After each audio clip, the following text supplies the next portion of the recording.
Okay, it's Friday afternoon, and we got the news that Kilmar Abrego Garcia, who was admittedly, mistakenly deported by Trump's Department of Homeland Security and his Department of Justice to potentially the worst gulag prison in the Western Hemisphere in El Salvador, has returned to the United States.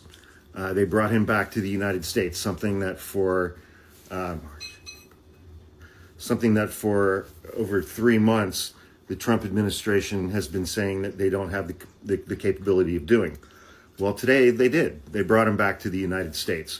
Why did they bring him back to the United States? Well, the DOJ indicted him. They indicted him on one count of conspiracy to illegally transport undocumented immigrants, and one count of actually transporting undocumented immigrants within the United States.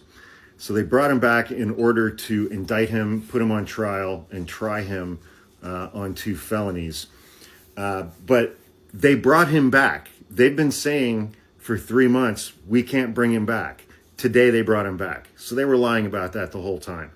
I just uploaded a 30-minute long video going through his entire indictment. So that'll take a few minutes to buffer, but it's the video right before this one on my page. The Trump administration, Pam Bondi, and the DOJ did this to Mr. Abrego Garcia to punish him because they knew they were going to be forced to bring him back. They knew they had made a mistake in deporting him in the first place, in kidnapping him and sending him to a prison in a foreign country. In her press conference, and they did this as a threat to any other immigrants who want to challenge their detention, who want to exercise their habeas corpus rights. This sends a message to all of those people that if you challenge what our government is doing to you, then we're just going to trump up some felonies, bring you back, and put you in an American prison. Pam Bondi's press conference was wildly inappropriate and improper. She made all kinds of allegations against Mr. Abrego Garcia for which he was not criminally charged. Trafficking guns, no criminal charge. Trafficking guns, no criminal charge. Soliciting nude videos and photos from a minor, no criminal charge. She made all of these salacious allegations against him for which he is not criminally charged. And they did not charge him with any of these offenses before they improperly deported him in the first place on March 15th. They sent him to a foreign prison with no due process. He had been charged with no crimes and he had no criminal convictions in either country. And now they indict him. This is so blatantly transparent. It's ridiculous. And remember that DHS was saying we can't provide any detailed information on any of these cases because it's part of a counterterrorism operation. Pam Bondi didn't say jack shit about counterterrorism today, not one word.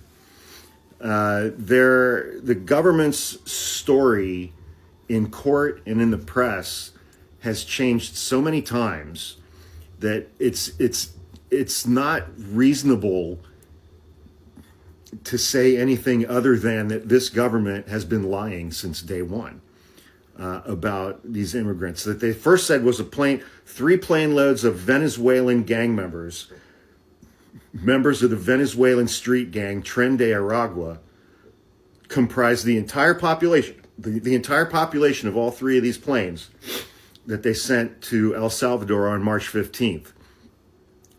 Oh, except for this one El Salvadoran guy, Kilmar Abrego Garcia.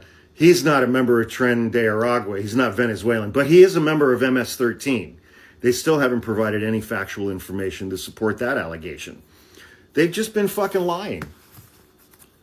And there's no way to dispute that now.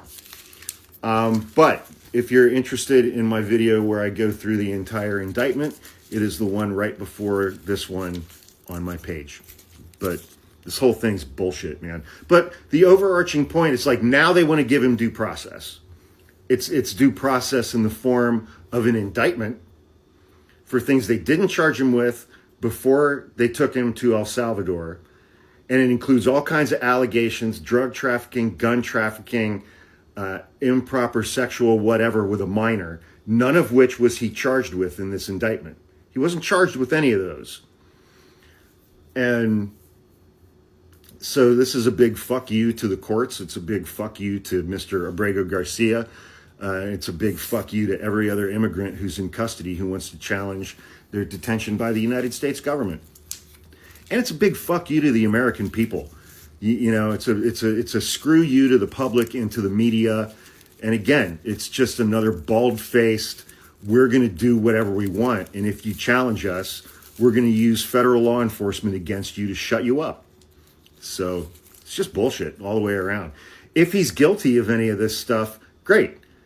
Put him on trial. Present your witnesses. There are 6 co-conspirators from whom information was gathered. There are 6 co-conspirators who are listed in this indictment. None of them are identified. All of them are identified as being gang members, and not a single co-conspirator was charged with any crimes. Only Mr. Abrego Garcia. Only him. He's the only one who's subject to a Supreme Court order ordering the Trump administration to facilitate his return to the United States. I'm sure that's just a coincidence.